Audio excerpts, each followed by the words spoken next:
Filosofía de la historia, por Johann Gottfried Herder. 2. Sección primera. Los orígenes de la humanidad y la providencia. Cuanto más se penetra en la investigación de los periodos más remotos de la historia universal, de sus migraciones, lenguas, costumbres, descubrimientos y tradiciones, tanto más evidente aparece con cada descubrimiento el origen monogénico de toda la especie humana. Nos aproximamos cada vez más al clima feliz en que una pareja humana, bajo los influjos más suaves de la providencia creadora, asistida por circunstancias favorables, preparó el hilo que luego se extendió tan lejos con tantos enredos, en que todas las primeras contingencias pueden ser consideradas también como disposiciones de una providencia maternal tendientes a desarrollar un delicado germen dual de la especie entera, con toda esa selección y prudencia que debemos siempre atribuir al creador de una estirpe tan noble y a su previsión sobre los milenios y la eternidad. Esos primeros desarrollos eran, por supuesto, tan simples, tan delicados y maravillosos como los que se advierten en todas las manifestaciones de la naturaleza. La semilla cae en la tierra y desaparece. El embrión se forma en lo oculto, como tal vez no lo aprobaría a priori la lente del filósofo, y la planta surge totalmente formada.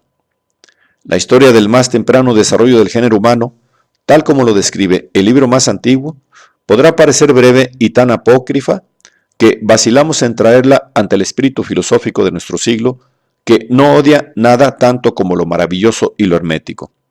Pero por eso, justamente es verdadera. No hay más que observar una cosa. ¿Acaso no resulta evidente, hasta para el topo más ciego de este luminosísimo siglo, de que es a la vida más larga, a un natural que obra tranquila y coherentemente, en suma, a una época heroica de la era patriarcal, que le corresponde esbozar y crear para la eternidad en los primeros jefes de la especie de toda la posteridad, las primeras formas del género humano, cualquiera que fueran? Actualmente solo pasamos y atravesamos el mundo, sombras sobre la tierra. Además de todo el bien y el mal que aportamos, y aportamos bien poco, porque es aquí donde lo recibimos todo, casi siempre tenemos que cargar con el destino. Nuestros años, cursos de vida, ideales, empresas, impresiones, la suma de nuestra actividad en el mundo es el sueño inerte de una vigilia. Simplezas, sí, hazlos pasar, haceslo pasar, etc.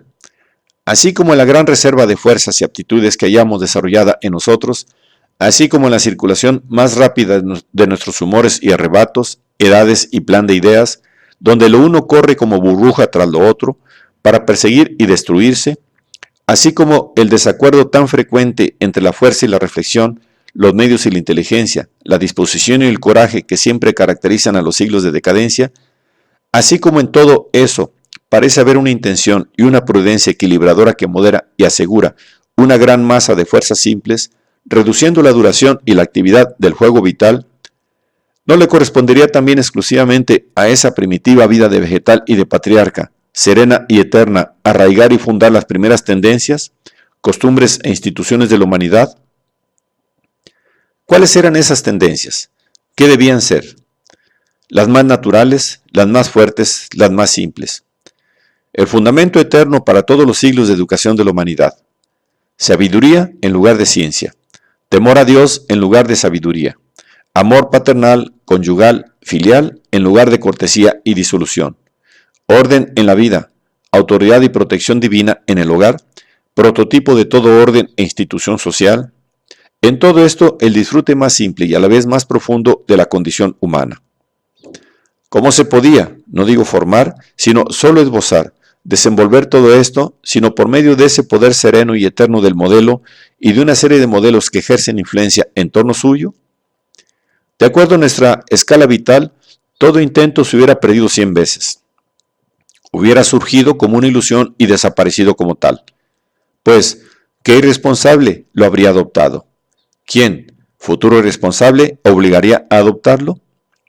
Los primeros lazos de la humanidad se habrían disuelto, pues en su origen, o más bien los hilos entonces tan tenues y cortos, ¿cómo habrían podido llegar a ser jamás los sólidos lazos sin los cuales la especie humana por simple debilitamiento, siempre decaería, aún después de siglos de educación? No, me hallo serenamente estremecido frente al cedro sagrado de un patriarca del mundo. En torno a él, centenares de jóvenes árboles florecientes, un hermoso bosque de posteridad y de perpetuación. Pero ved, el viejo cedro sigue floreciendo. Sus raíces se extienden en todas direcciones y todo ese bosque joven se nutre con la savia y el vigor de su raíz.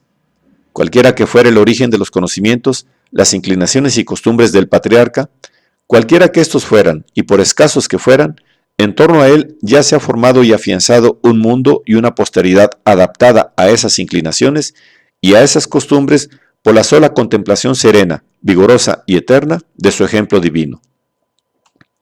2 milenios no fueron más que 2 generaciones. Pero prescindiendo aún de estos comienzos heroicos de la formación de la especie humana, apoyándonos en los pocos escombros de la historia profana y en los razonamientos superficiales a la manera de Voltaire, ¿qué otras circunstancias podrían imaginarse para saber cómo despertaron las primeras inclinaciones del corazón humano que formaron y afianzaron las que ya hemos visto realmente aplicadas en las tradiciones de nuestra historia más antigua?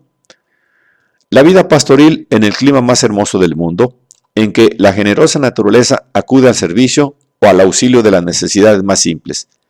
La vida tranquila y nómada, a la vez de la choza patriarcal, con todo lo que ofrece y sustrae a la vista. El círculo de necesidades, ocupaciones y diversiones humanas de aquella época, además de todo lo que según la leyenda y la historia, se añadía para dirigir esas ocupaciones y diversiones. Supóngase todo eso transportado a la luz natural y viviente. Qué vergel escogido por Dios para la educación de las primeras y más delicadas criaturas humanas.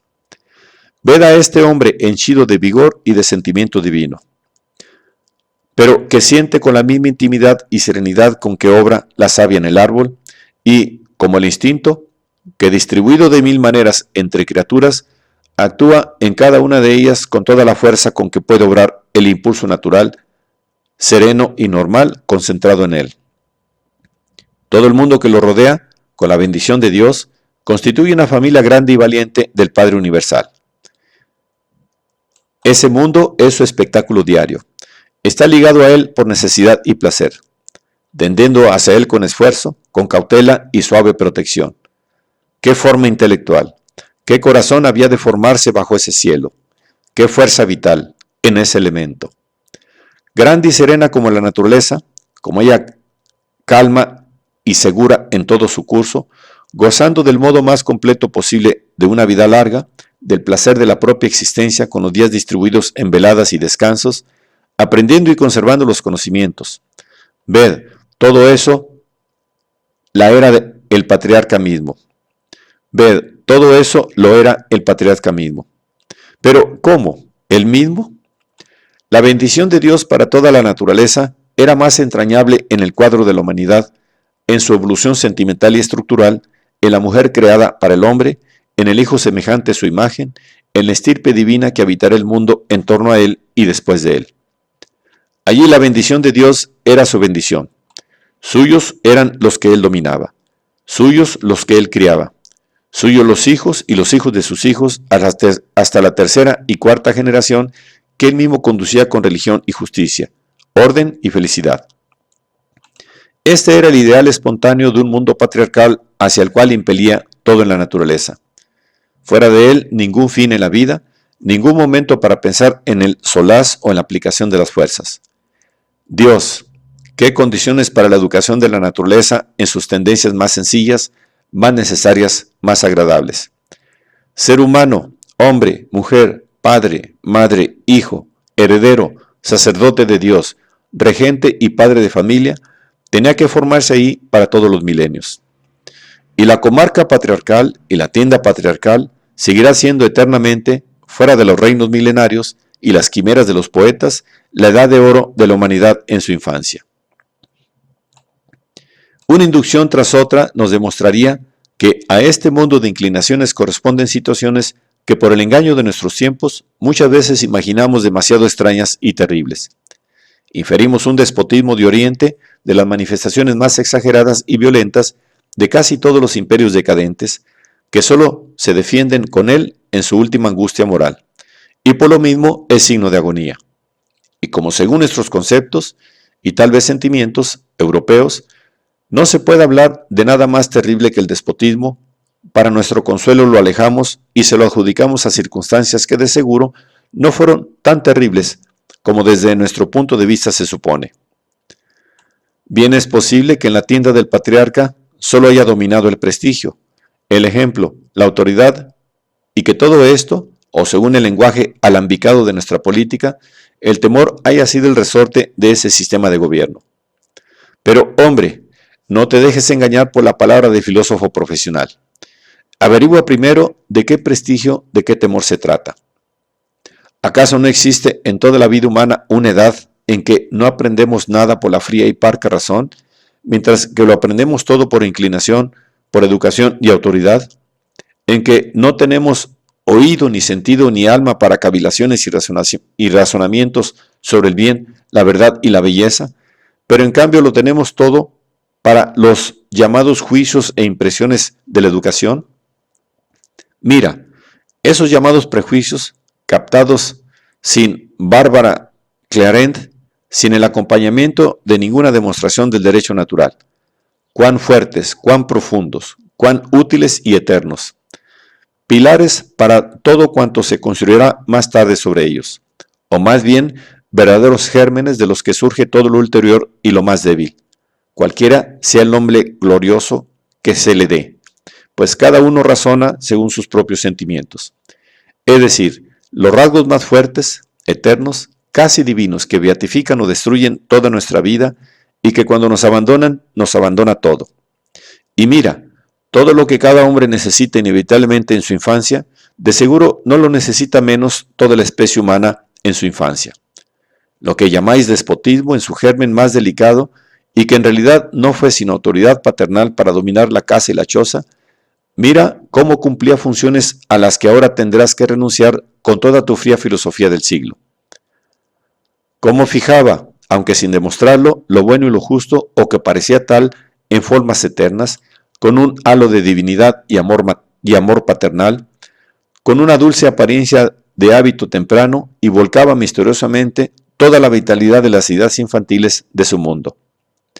Qué necesario, qué bueno, qué útil para toda la especie. Se colocaron los fundamentos que no podían ser colocados de otra manera, que no podían ser colocados tan fácil ni tan profundamente. Y ahí están. Siglos enteros construyeron sobre ellos. Tempestades de generaciones los inundaron con desiertos de arena, como al pie de las pirámides, pero no lograron quebrantarlos. Allí están todavía, y felizmente, pues todo descansa sobre ellos.